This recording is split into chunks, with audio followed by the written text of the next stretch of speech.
The sound of Calandra's laugh cut through the chatter like nails on a chalkboard. I was standing by the dessert table in Aunt Jolene's farmhouse kitchen, trying to enjoy a slice of her famous bourbon pecan pie, when my sister decided to destroy my evening. "Oh, Maricel," she said loud enough for half the family reunion to hear, "you wouldn't understand. It's a mother thing." Her perfectly manicured hand rested on her rounded belly as she smiled that fake sweet smile I'd grown to hate. I felt every conversation in the room pause. Cousin Dawson stopped mid-sentence. Uncle Brigham's wife Alara nearly choked on her wine. Even the kids playing in the corner went quiet. "Childless women just can't relate to real family responsibilities," Callie continued, her voice dripping with false sympathy. The word hung in the air like smoke. Childless. She'd said it like it was my biggest failure, my deepest shame. And in front of everyone who mattered. What she didn't know was that she'd just made the biggest mistake of her life. Let me paint you a picture of my sister Calandra. 5'2", blonde highlights that cost more than most people's rent, and a smile that could fool anyone who didn't know her. She'd married Kentley Brennan right out of college, the banker's son with the trust fund and the perfect pedigree. On paper, Callie had it all. The husband, the house with the white picket fence, and now baby number 3 on the way. She wore her life like a designer handbag, showing it off to anyone who'd look. Me? I was the family disappointment. 34, unmarried, no kids. I ran a small marketing firm from my apartment in the city. Nothing glamorous, nothing that impressed people at parties. But here's what nobody knew about sweet, perfect Callie. Here's the secret I'd been carrying around like a loaded gun for 6 months, waiting for the right moment to pull the trigger. Tonight was that moment.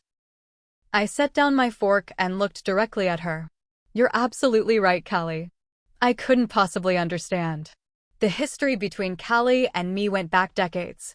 She was 2 years older and had never let me forget it. When we were kids, she'd break my toys and tell Mom I was clumsy. In high school, she'd flirt with boys I liked just to watch me squirm. But the real damage started after college.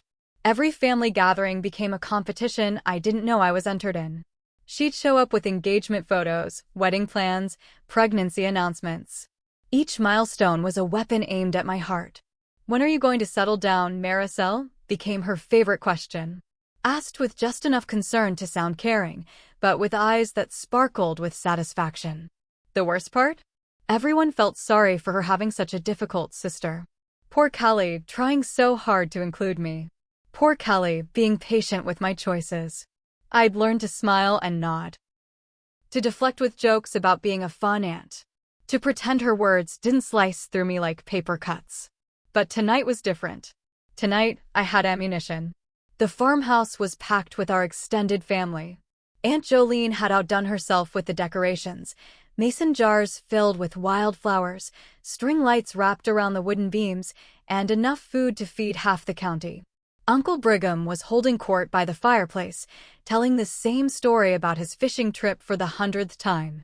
Cousin Dawson's kids were running around with sticky fingers, leaving marks on everything they touched. It should have been perfect. A Norman Rockwell painting came to life. Instead, I felt like I was drowning in my own family's pity. Callie was working the room like a politician, one hand on her belly, accepting congratulations and advice from every relative with opinions. Her husband, Kentley, trailed behind her like a faithful puppy, nodding and smiling at all the right moments. "Maricel looks tired," I heard someone whisper behind me. "Still working too much, probably." It's sad, really. My jaw clenched. If one more person looked at me with those sympathetic eyes, I might scream. I excused myself to the bathroom, needing a moment to breathe. The hallway was quieter, lined with family photos that told the story of 3 generations of Voss women. There was Grandma Voss in her wedding dress, Mom holding Callie as a baby, and dozens of Christmas mornings and birthday parties. In every photo, Callie was front and center. The golden child, the one who did everything right. I splashed cold water on my face and stared at myself in the mirror. My reflection looked tired, but there was something else there too. Something that hadn't been there before. Power. I'd been keeping Callie's secret for 6 months, telling myself I was being the bigger person. That family loyalty mattered more than revenge. But standing there in Aunt Jolene's powder room, surrounded by the sound of my family celebrating everything I wasn't, I realized something important. Sometimes being the bigger person just means you're a bigger target. It was time to level the playing field. When I returned to the party, the conversation had shifted to travel plans. Cousin Dawson was describing his family's upcoming trip to Disney World, while his wife Magnolia nodded along and chased their toddler around the coffee table. "We're thinking about a baby moon," Callie announced, her voice cutting through the chatter. "Maybe somewhere tropical. Before things get too crazy with 3 little ones." Everyone cooed appropriately. More congratulations, more attention for perfect Callie. I found myself standing next to Alara, who was refilling her wine glass with the dedication of someone who'd been dealing with family gatherings for 40 years. "Must be nice," Alara murmured, nodding toward Callie. "Having it all figured out." I almost laughed. If she only knew. "Everyone has their secrets," I said quietly. Alara raised an eyebrow. "Even perfect Callie?" I met her eyes. "Especially Callie." The moment I'd been waiting for came during dinner. We were all gathered around Jolene's massive dining table, the one that had hosted every family celebration for 30 years. The turkey was carved, the wine was flowing, and everyone was feeling sentimental. That's when Callie stood up, her hand resting on her belly like she was cradling the crown jewels. "I wanted to thank everyone for being here tonight," she began, her voice warm and sincere. "Family means everything to me, especially now that Kentley and I are growing ours." She looked directly at me. "I know not everyone understands the joy of parenthood, but I hope someday they'll find their own path to happiness." The table went quiet. You could have heard a pin drop. It was the final straw. The last time she'd get to use my life choices as ammunition for her own ego. I stood up slowly, my chair scraping against the hardwood floor. "That's really sweet of you, Callie," I said, my voice steady and calm. "Speaking of paths to happiness." Every eye in the room was on me. Aunt Jolene paused mid-bite. Dawson set down his fork. Even the kids seemed to sense something big was about to happen. Callie was still standing, her smile frozen in place like she'd been hit with a freeze ray. But I could see the uncertainty creeping into her eyes. "I've been thinking about what you said earlier," I continued, walking slowly around the table. "About how childless women can't understand real family responsibilities." My voice was conversational, almost casual. Like we were discussing the weather. It got me wondering about responsibility. About what we owe to the people we love.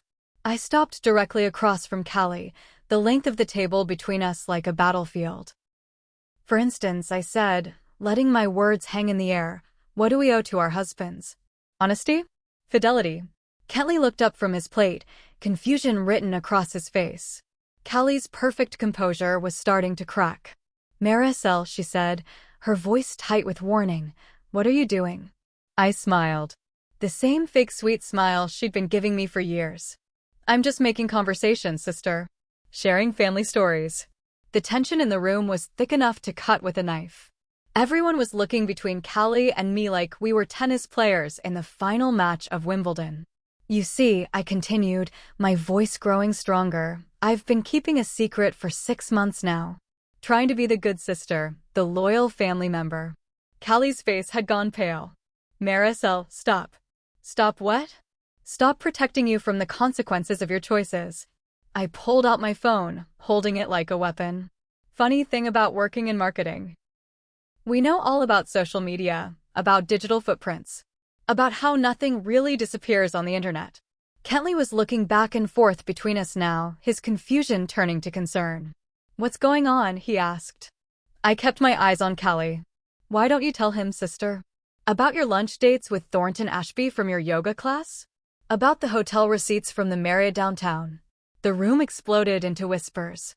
Thornton Ashby, everyone knew him. He was married to the mayor's daughter. Callie's perfect mask finally slipped completely. "You're lying," Callie whispered, but her voice was shaking. I held up my phone. "Am I?" "Because I have the photos, Callie. The credit card statements. The text messages." The silence was deafening. Kentley slowly stood up, his face a mixture of confusion and dawning horror. "Callie," he said, his voice barely audible. "What is she talking about?"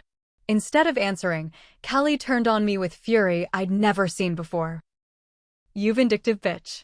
You couldn't stand seeing me happy, could you?" "Happy?" I laughed, and it wasn't a nice sound.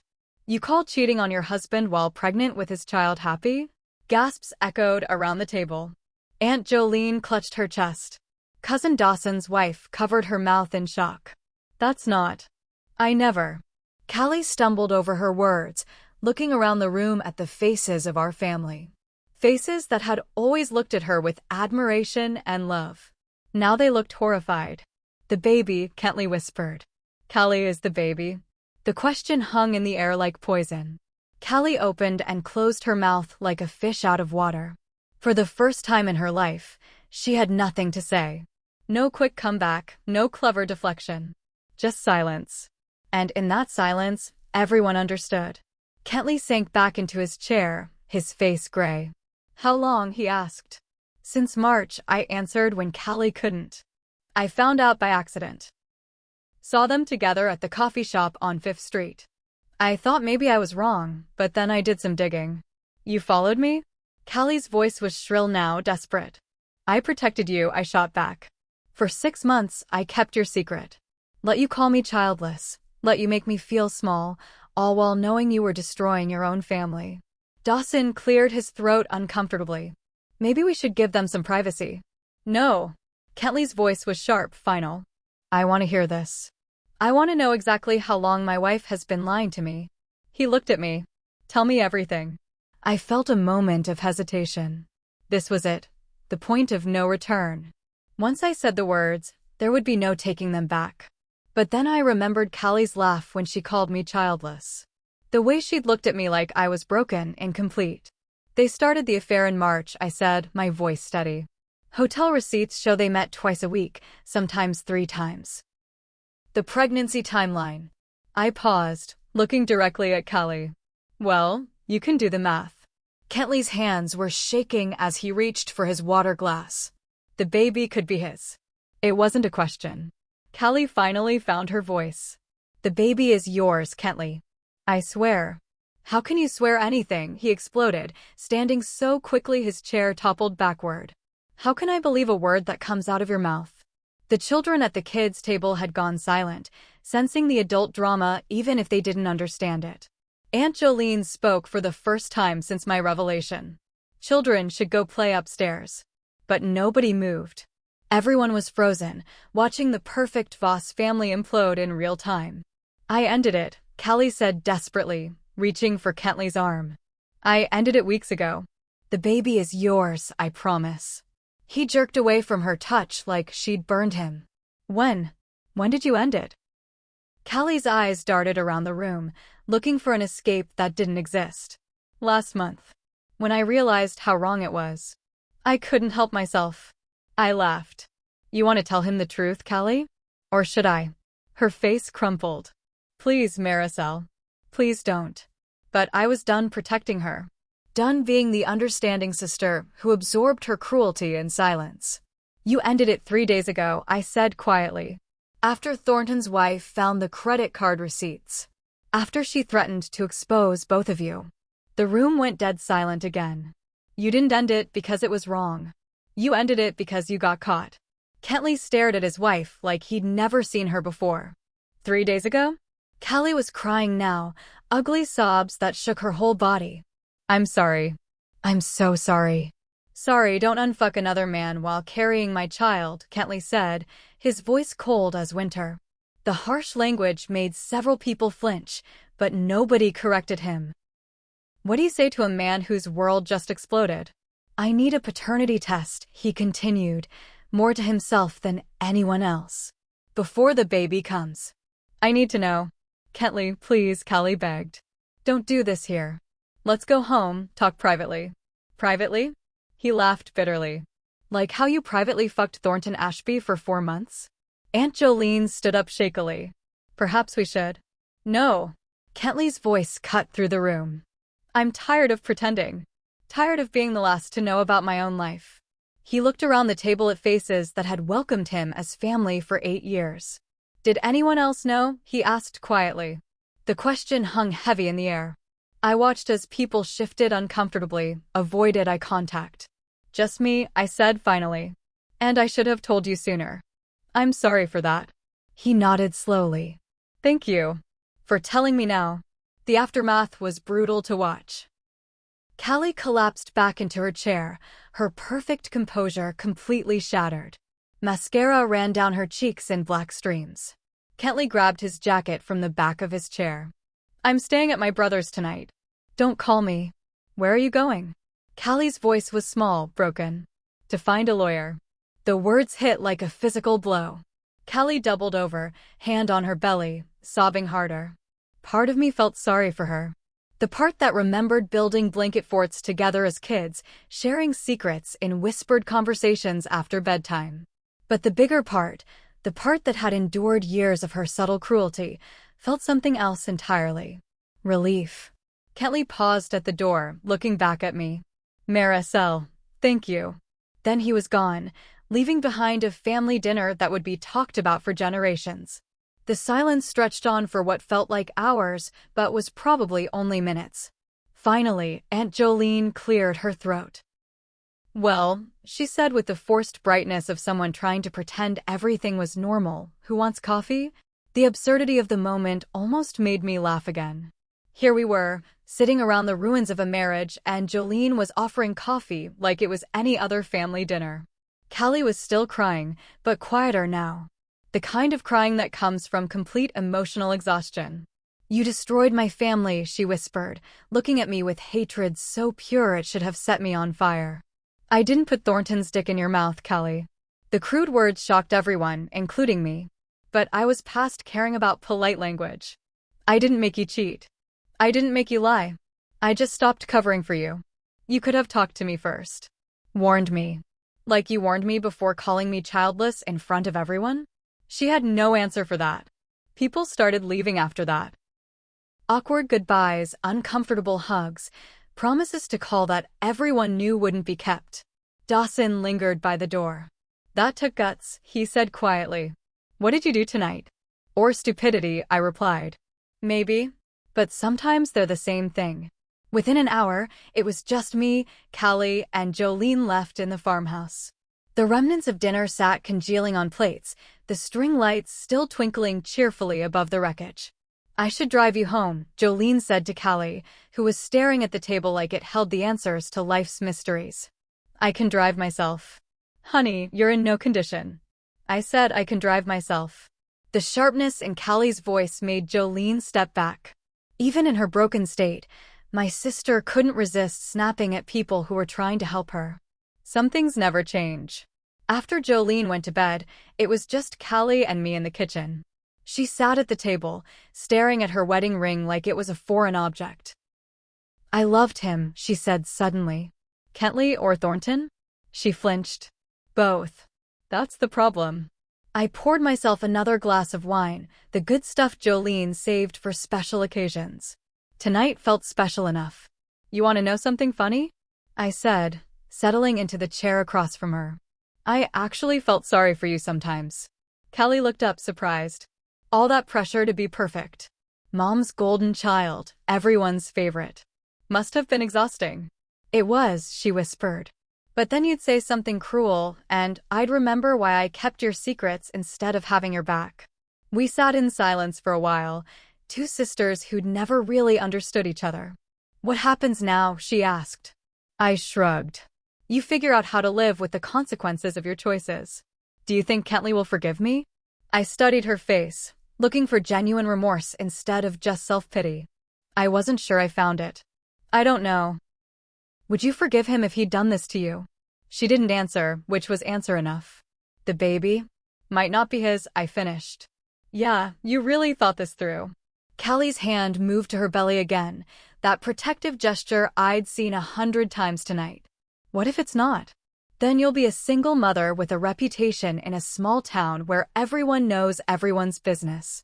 The cruelty in my own voice surprised me. When did I become this person? When did I learn to use words like weapons? Maybe I'd learn from the best. I never meant for this to happen, Callie said. But you did it anyway. She nodded slowly. I did it anyway. For the first time in my life, I felt older than my sister. Stronger. Like I was the one who had it figured out. I left Callie sitting at Jolene's dining table and drove home through the quiet streets of our small town. Main Street was deserted, the shops dark except for the neon signs of the all-night diner and the gas station. By Tomor. Troying my sister's life. I should have regretted my moment of revenge. Instead, I felt lighter than I had in years. My phone buzzed with a text from an unknown number. This is Callie. Thank you for telling me the truth. No one else would. I typed back, I'm sorry it took so long. Better late than never. Some of us appreciate the truth, even when it hurts. I smiled, looking at my reflection in the rearview mirror. For once, I didn't see the family disappointment staring back at me. I saw a woman who'd finally learned that keeping the peace isn't worth losing yourself.